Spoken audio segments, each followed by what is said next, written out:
Hi everybody and welcome back. It's week 9, so wow, what a long time it's been to get here. So let's get focused on what we need to actually take a look at.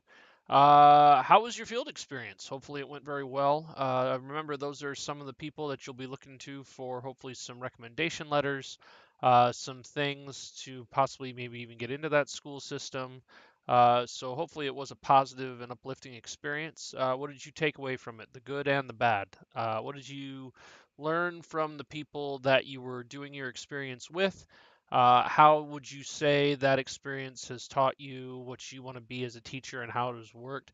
Any major surprises? I know, like when I did my field experiment experience, it was one of those things where that district didn't do bonus points. There was a whole thing on never giving kids bonus points. So that was a really interesting surprise for me.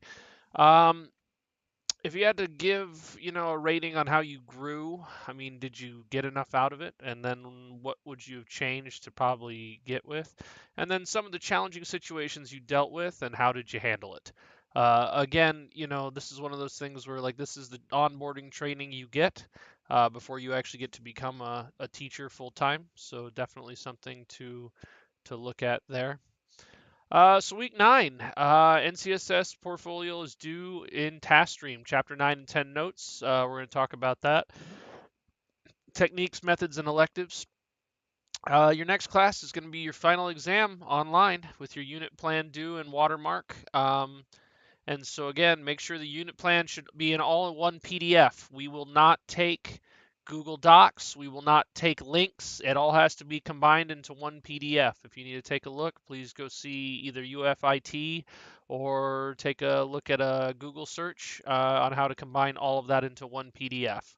Again, please make sure it is organized and that it is uploaded properly. All right, so again, you need to submit your NCSS portfolio via watermark in the assignment on Canvas. If you are struggling with that, please contact Professor Brittany Rackley or Professor Nick Rackley, myself, if you need that. Chapter 9, using technology to enhance social studies and instruction, evaluating and assessing student learning. Some big things to keep in mind. By the time you guys get into teaching, the new state law will be in effect for Ohio at least, unless you're teaching outside the state, where students are not allowed to have their cell phones. So that has really helped us to, uh, really work with not having to deal with so much social anxiety and social issues on the social media front. It also helps them stay focused in class, which is good. So, how do we promote internet safety skills to students? Again, you're teaching them digital citizenship skills. Like once you post something, it's there forever. Again, turning off location is always a big one. I always tell kids to turn off their Snap Map. People don't need to know where you are 24/7. If parents have like a Life 360 or whatever, that's fine, I guess. But it also is just very interesting. Copyrights and concerns in licensing materials in the classroom. There are several laws to think about when you're going to bring something into the classroom. Since you're using it for education, you can copy up to almost 70% of something or edit something up to around 70% of the value of that thing to use for education purposes only. Again, this is a great way to get around maybe a textbook issue or something like that, but I would recommend using something more like OpenStax or a different type of already provided online free textbook. Again, textbooks are expensive, even the ones that you can buy for cheap, and kids tend to abuse them. And then the other part of that too is that unless you're going to be heavily in the textbook, it can get a little complicated. I am actually slowly going back to a little bit more textbook stuff simply to combat AI and some other things that kids just Google all the time. So there's a specific, set of stuff I want them to see, and it's normally found there. Again, please check your resources carefully that you post for students. Too often we run into people or teachers that do not watch the whole YouTube video, or they don't listen to the whole song, or they don't do certain things like that. Again, curate over your time that you're working in your, student teaching or otherwise, items that you can use that you already know are good items to use. Do not, under any circumstance, just kind of wing it especially in today's day and age where everything is recorded and all these other kinds of things, and a lot of YouTube pranks exist. Like, make sure you've seen the video if you're going to use that video, or the sound, or the music, or the book, or the whatever the case may be. Again, smart boards are almost a must in every type of situation. Now, they may not be from the smart company. We use BenQ boards at Bluffton. PowerPoint, Google Slides. Be familiar with the Google Suite, regardless of where you end up. That's a good thing to put on your resume and to take is the Google licensing program. I'm a licensed trainer for Google. I've done that for years. I haven't done it in quite some time yet because people just don't use it. YouTube. Be careful what you put on YouTube. If you have a YouTube Premium account, I highly recommend using that for schools simply because it will get rid of ads. And that's always nice if you're watching like a longer length video or a podcast or something like that. Plus, you can also download videos and then watch them. So if you end up in a school district that doesn't have great Wi-Fi, online educational games, Quiz, Gimkit, Kahoot, I don't know the rest of them, but there's quite a few out there. Make sure that you're double checking on that. Tablets, iPads. Again, we might start seeing more of those appearing simply because kids are not allowed to have their phones, which can be interesting to be sure. Again, be aware that tablets and iPads are expensive on the district, where you're going to use them. And again, this is where I say even on a tablet or an iPad or something like that, please try to stick with anything that's web-based. Anything that's a web-based or a browser-based activity will work on almost any device, so that'll normally help you to avoid, an Apple Android or a Windows Mac or something like that problem.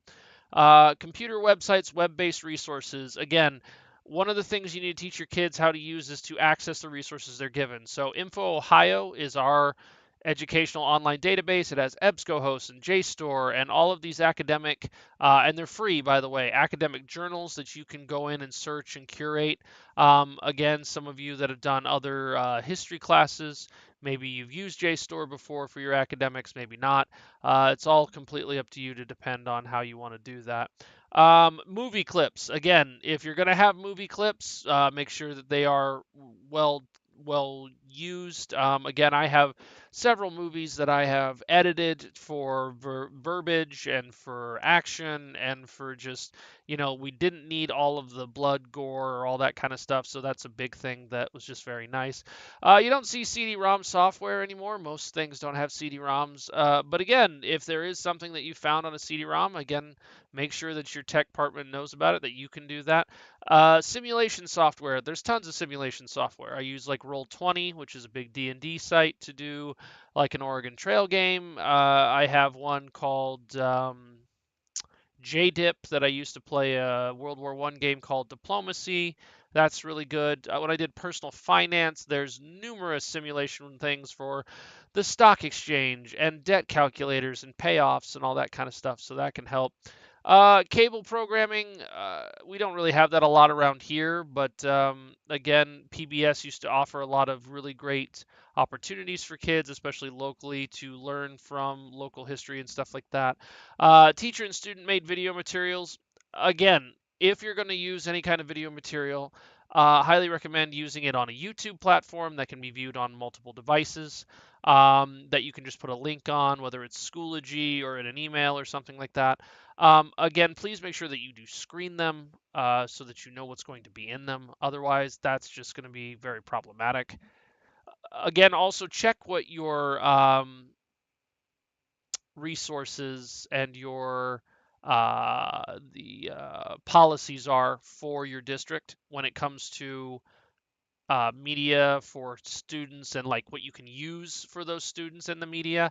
You do not want to be posting pictures of kids. You could violate COPPA and FERPA. There's been even more enhanced issues with the passage of different state evaluations and things like that. So in Chapter 10, Evaluation and Assessing Student Learning, looking at things and basing it on systematically organized data, that's evaluation. So again, how do you know that the kids are learning and that they are progressing as they go forward? There's a million ways to do it. testing works, projects work, portfolio driven assessments work. The point of an evaluation, like if you get evaluated by a principal, are you hitting the marks that you need to? Are you growing as a teacher? Do you feel like you're becoming a better teacher over time? That's the thing you need to know. With students, especially, you need to know where they're starting at and where they're moving up. So with some kids, if they're on IEPs or 504s, it's going to be pretty open. Like, does not needs more time, may have struggles with vocabulary, may have struggles here. Today, even I was working with kids, and it was like, okay, reading a primary source was a big struggle for quite a few of them. So I was like, let's break it down. Just read this paragraph. What does this paragraph mean? Oh, and what does this paragraph mean? And what does this paragraph? And again, when we chunked that up, it worked out fine. And again, this is only their second major debate or project for me. So again, they're learning to build those skills, and hopefully by the end, like when I evaluate them on a much bigger project with much more on the line, it should work out very, very well.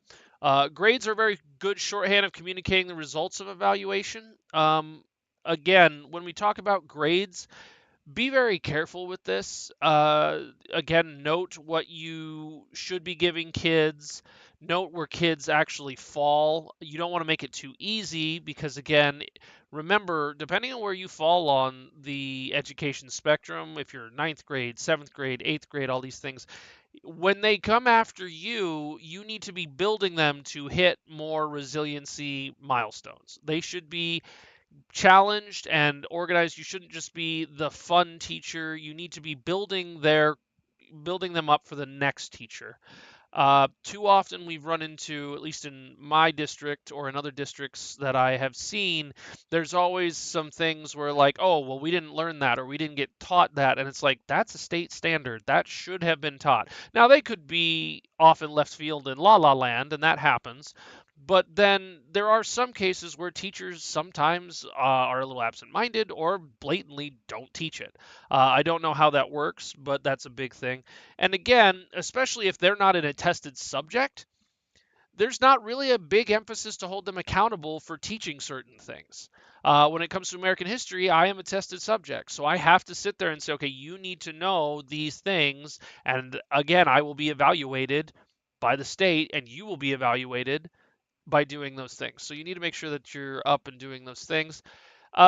When you're starting to collect data, when I do data with tests and things like that, I literally keep the Google Sheet that gets along with it, and I have data going back 5, 6 years on the same test to see where kids tend to struggle, to make sure that I'm re-emphasizing those points so that I'm re-evaluating how I'm teaching certain things.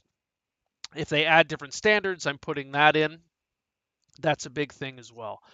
So when you're looking at all of these things, learn exactly where the kid is at, where you want them to go, and then again, reward them accordingly. We are not going to ask the smartest kid in the class to do the minimal amount of work necessarily for the grade and then be wowed by that. That's not what we do. Again, you don't also want to be like, well, we want them to stretch, so I'm going to give them extra work. You don't want to do that either because who really wants to do extra work? And then you're not really getting them a passion for learning or about their subject. The biggest thing that I've found with especially like higher level learners versus low level learners is the idea that like when you're giving student choice, give them an expanded view on something that they're really passionate about. Then let them think of how they're going to bring that to life. And 9 times out of 10, they're the ones that want to do, oh, we're going to do a radio show. We're going to do this. We're going to do this. We're going to do this and all of this and all of this. And that's what you want to see out of your higher level learners. With your lower level learners, sometimes that happens. They get this creative juice or they, really want to do something. But a lot of the times it's like, I need you to just really come out of your shell and just present well. And if that means you've written everything down and you've got an 8-slide Google Slides presentation, that's great because that's what you can do. And again, we're working on a lot of those soft skills that are going to transfer to other disciplines and then also work in the actual workplace. But again, the ultimate purpose of grades and assessment and standards is to evaluate the teaching and the learning and improve upon that. Again, when we're building all of these different things, some things are going to go very, very well. Some things are not. I am still redoing things in my college class that I teach at Bluffton right now. I do UF 110 and 111. I was constantly reevaluating things for my psychology class that I don't really teach right now. I do yearbook right now, so I'm constantly reevaluating things with that. It's only been 3 years. So when you look at all of those things, the biggest thing again is how do you reevaluate and make sure that things are going to work? Can a test ever completely measure what a student has learned? Not really. No. Again, this is where I think you're getting certified, not qualified. Certified means you did the work and you passed, this very low bar. And it can be a good thing, but it's also not necessarily the end all be all. I know kids that test extremely well but have zero common sense. Like it's amazing. Like they can read and study and do all that stuff and it's good to go, but like if they need to change a tire or not put tinfoil in a microwave, like that doesn't work for them. Can a test be biased with respect to ethnicity, social class, and gender? Absolutely it can. Absolutely it can, depending on you know a multiplicity of factors, the vocabulary given in one particular ethnicity or social class. Gender can be very biased in terms of things that, may be more masculine or more feminine. It can totally be biased. Now, the big thing, though, is it going to be overtly biased or is it going to be unconsciously biased? Like, not unconsciously biased, bad one. Uh, it's going to be, bias in a sense that it's not intentional. That's the better way I want to say that. So, yeah, it totally can be, but the big question is again, are they going to rise to the challenge? Good example of this. You have, I had a teacher one time, super big World War One nut, loves World War One for whatever reason, and again, he wanted to talk about the guns and the tanks and the planes and all that stuff. Most female students were not really into that, and a lot of the male students still weren't into that. Again, I had another teacher that was super into the space race, so we talked about rockets and we talked about the Soviets and the space stations, Soyuz 2, and all these other kinds of things. And again, if you're not into space, that's going to be somewhat biased. Again, could you argue that if you just don't like history, it's biased against kids that don't like it? Yeah, you could argue that. So again, when we're looking at these biases, it's not necessarily something you should try to avoid entirely because you're not going to get completely away from it. But at the same time, like, you might be very passionate about something, but like don't be like the teacher that like cherry picks some things and that's going to really impact a grade. Again, you should be looking for broad, you should be looking for specific when it comes to standards, but not like just like very nitpicky kinds of things. Some types of tests you can do: norm reference tests. Again, this is where you're looking at a standard social studies test. There's instructions, you take the procedure, contain the scores and percentiles. You definitely want to be careful with your poorly worded questions. You're going to use general diagnostic, true and false. You're going to use multiple choice, timeline, vocab, all of these kinds of things, which is very, very good. It gives you a basic understanding that you can then build on to get your critical thinking skills to then have a better discussion, to explode out and have a much better question and answer or a deeper dive into the material itself. Again, you can't get anything if you do not establish a base for students to know where they're going to be. So often at the beginning of the year when I start out, I cram about 4 weeks of material into the first week, week and a half. Why do I do that? Because I want them to hit the ground running when we get into class so that they know, okay, there's a notebook, and then that notebook is what I study to do the test. And then there's always an ed puzzle that kind of covers some stuff that we didn't cover in class. Then there's a discussion board that they need to do. Then there's a reading that they need to do. Now there's a primary source documentation question that they have to do. And so they know the routine and the expectation of what they're doing. So then when I add something else, whether it be brand new or it be just something I thought would be really cool or it's an old time favorite, like they know that like certain other things are still expected to do, and that'll happen a lot. You're going to write a test and you're going to poorly word a question. It will happen like anything else. Best thing to do, give them, let them have some extra credit on something or throw the question out or something like that. Again, this does not mean that it's going to be able to measure personality or work ethic. Again, if you're a good test taker, like all throughout high school, even in most of my AP classes, I was just a really good test taker, so like 90% of the time I wasn't really doing any major studying unless it was for an AP examination. Like there just wasn't it wasn't going to happen. And again, when you get into state testing, okay, the state standard test for Ohio right now is all over the place when it comes to the type of questions that are asked and exactly like what areas of history in Ohio they tend to focus on. Sometimes, like last year, I remember there was a specific question, and I was like, that is such a niche question. Like, I know we talked about it, but it was one day in September. Like, it was not something that was really big like the Constitution or the Bill of Rights or any of that stuff. It was exceptionally niche. And that's exactly where I was just like, okay, I don't know if I could have personally functioned and done that. So when we get to a criterion reference, we see teachers compare the performance of their students against standard of something they should know. And again, this is where we used to have old like learning outcomes, SLOs. So again, we would give you like a test at the beginning of the year, and it would be, covering a certain type of thing.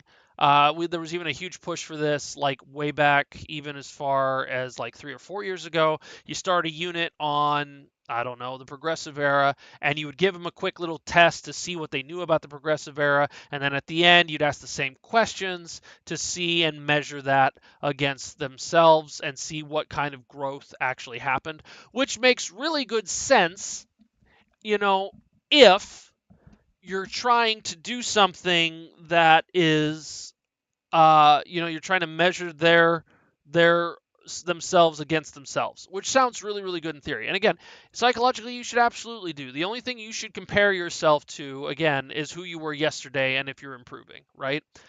However, if you get kids that are just flat out good test takers or they know things, let's say you give them a 10-question quiz at the beginning and they score a 9, right?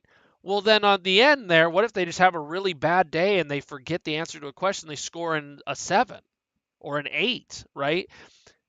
It's not going to measure very well, is it? Because they probably know the information. They could write you probably an essay on the information, but it's not going to lead necessarily to something that's going to really measure or show growth in that particular area. So while it does sound like a really, really good idea in theory, there can be severe complications on the end that don't really examine what that kid has actually learned, if that kid is really learning what they should learn.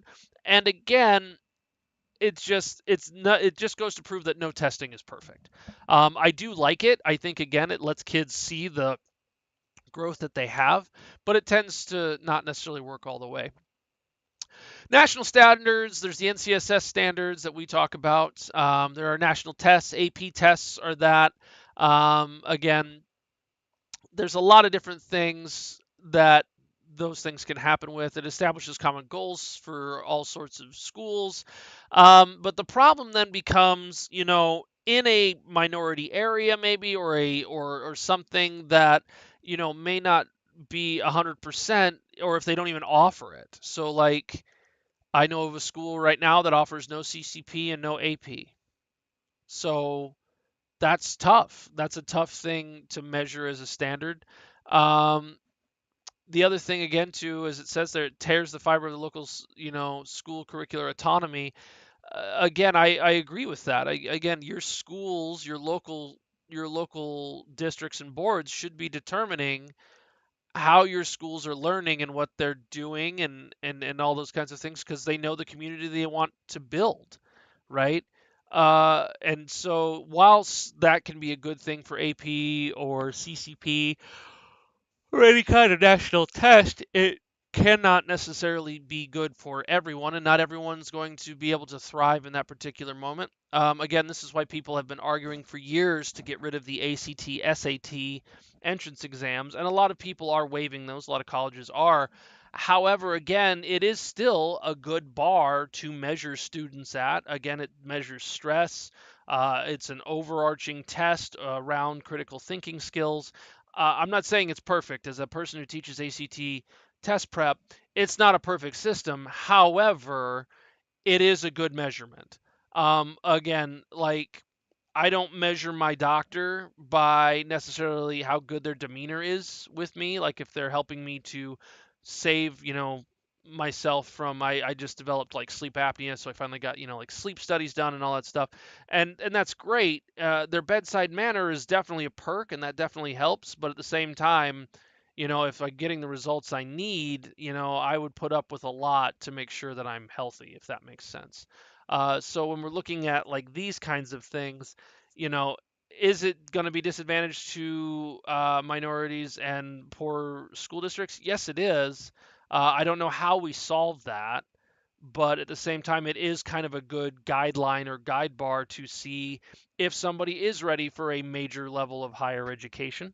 Again, it is unfortunate though that they are not established everywhere.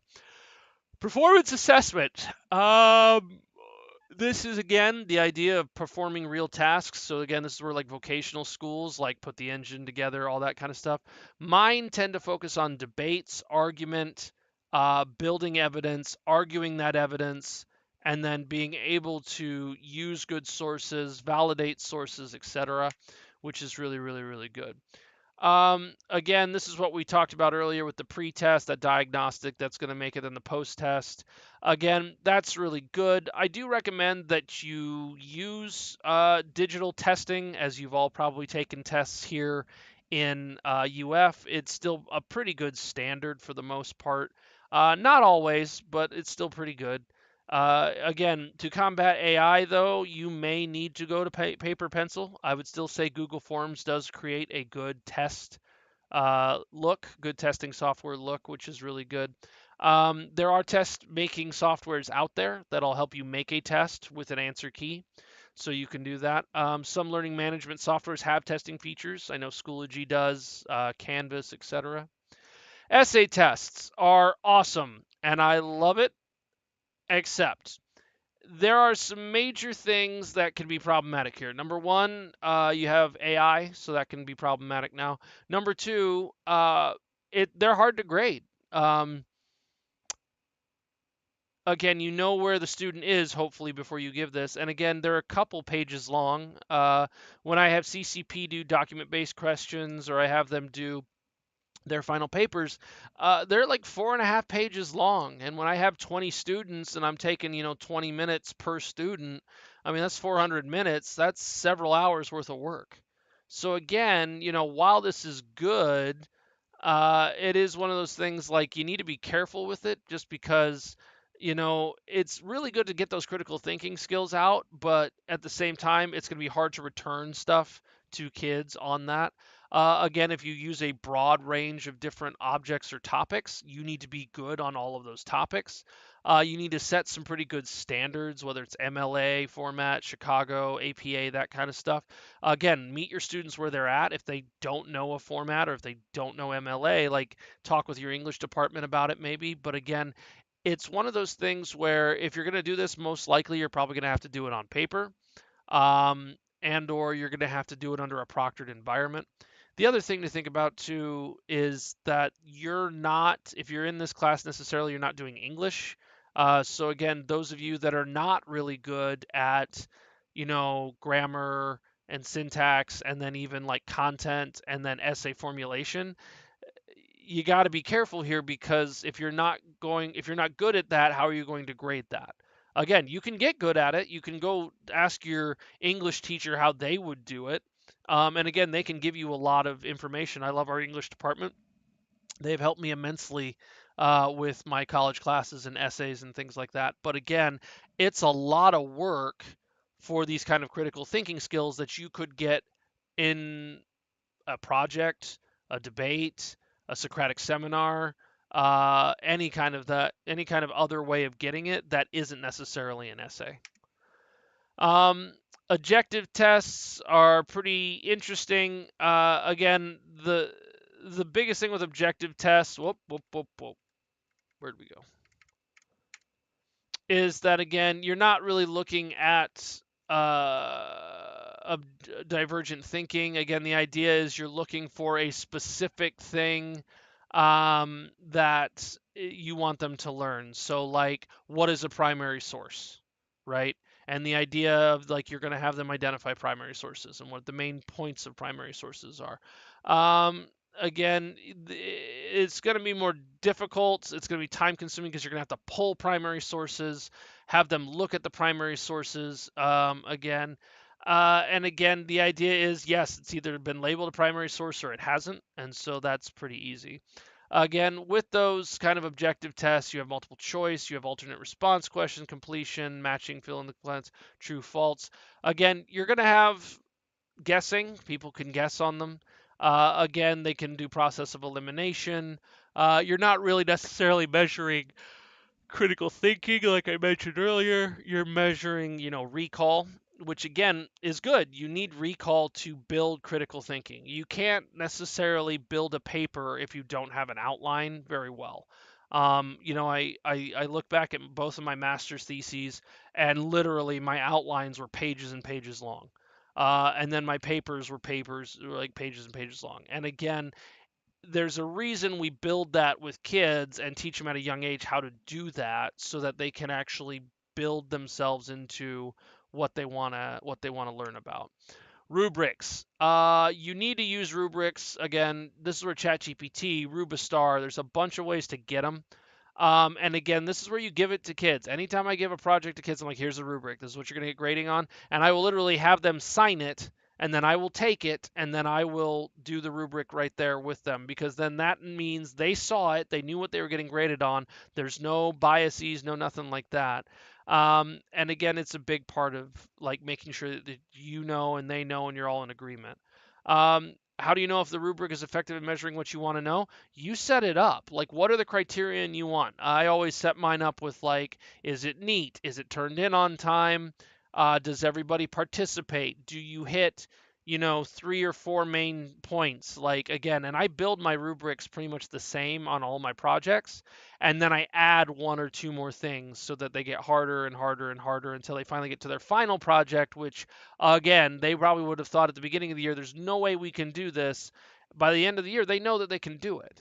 Again, what additional skills do you want to reinforce? If you find that your kids are not doing well in counter argument, a counter opinion, if they're not good with something like primary source material, identifying primary source material, that's where you weight that rubric heavier so you can emphasize those main objectives, those main points down a lot better.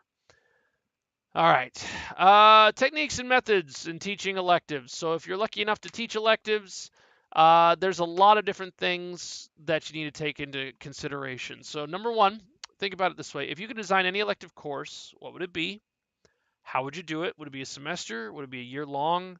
How would you go about doing that for a class? Why would you get students to take the course, right?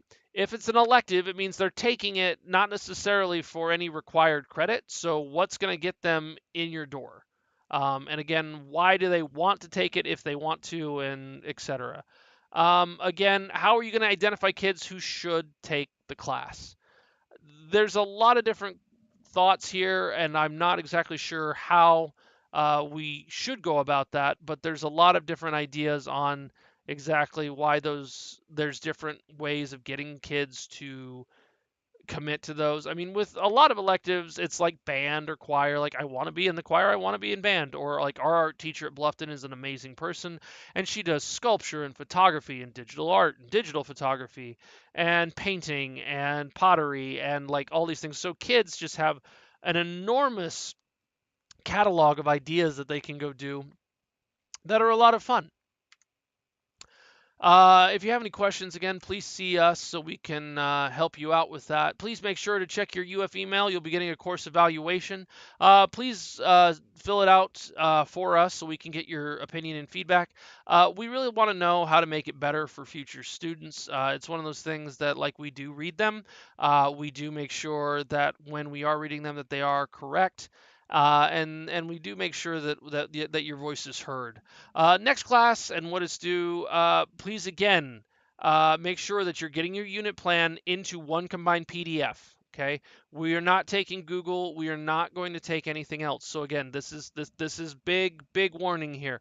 Combine it into one PDF. You can save a PDF from a Google Doc. It's right in the file, and then you line up all your PDFs and combine them. Again, if you need help with that, UFIT can help. If not, I'm sure we could schedule a time to maybe even come in and talk about doing it that way. Taking your final exam online. Again, you can use any of the notes that you have in your book.